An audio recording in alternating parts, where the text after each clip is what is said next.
الحمد لله نحمده ونستعينه ونستغفره ونؤمن به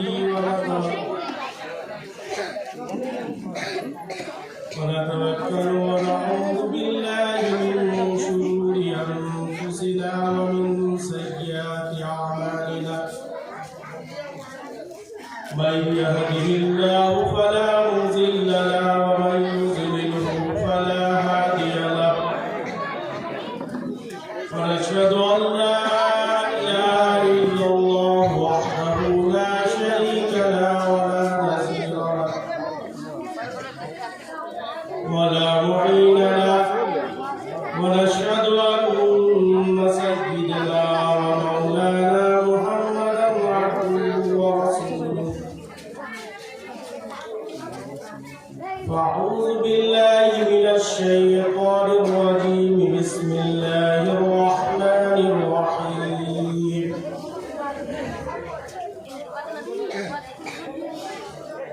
فقد قال الله تعالى في القرآن المجيد والفرقان الحميد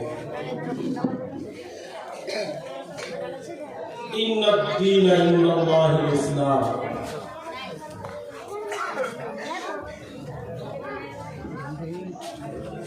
اليوم أكملت لكم دينكم وأتممت عليكم نعمتي ورضيت لكم الإسلام دينا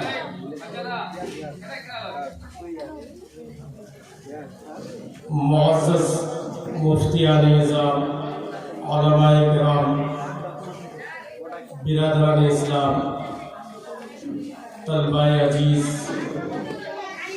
پردہ نشین ماں اور بہنوں میں کوئی مقرر نہیں ہوں کہ آپ کے سامنے کوئی تفصیلی بیان کروں بڑوں کا حکم ہوا ہے اس کی تعمیل کے لیے آپ کے سامنے آیا ہوں رات کافی ہو چکی ہے دو چار باتیں میں صرف آپ کے سامنے پیش کروں گا پھر انشاءاللہ اس کے بعد دعا ہوگی اللہ تعالیٰ نے قرآن کریم کے اندر ارشاد فرمایا ان اللہ و ملائکتہ یصلون علی النبی یا ایھا الذین آمنوا صلوا علیہ وسلموا تسلیما ایک مرتبہ بآواز بلند درود پاک پڑھیں اللہم صلی علی محمد وعلی آل محمد کما صلیت علی ابراہیم وعلی آل ابراہیم انک حمید مجید اللہم بارک علی محمد وعلی آل محمد کما بارکت علی ابراہیم وعلی آل ابراہیم انک حمید مجید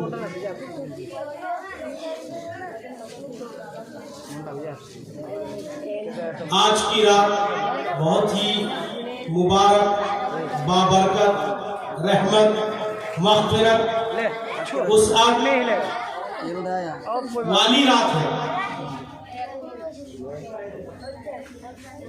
اگر آپ لوگ چاہتے ہیں کہ اس مبارک رات میں کچھ دیر اللہ اور اللہ کے رسول کی بات سنیں تو میں بیان کروں گا آپ لوگ سننے کے لیے تیار ہیں ہم بھی تو نہیں لے ہم روم میں چلے گئے تھے آواز نہیں آ رہی اس کا مطلب نیند کا غلبہ آپ کے اوپر ہو چکا ہے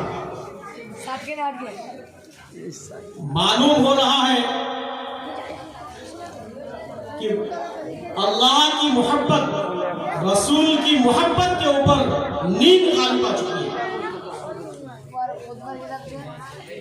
آپ لوگ کچھ باتیں دین کی سننا چاہتے ہیں اگر سننا چاہتے ہیں تو ہاتھ اٹھا کر کہیں کہ میں انشاءاللہ اللہ اور اللہ کے رسول کی باتیں سننا چاہتا ہوں بچے ہاتھ اٹھا رہے ہیں لیکن گاؤں کے لوگ نہیں اٹھا رہے اور میں گاؤں کے لوگوں کے اوپر کچھ باتیں کہنا چاہ رہا ہوں میں جب رامپور میں داخل ہو رہا تھا تو میرے دل میں بات آئی کہ آج شب برات کی رات ہے یا دیوالی کی رات ہے لیکن جب میں واقعی مدرسے میں آیا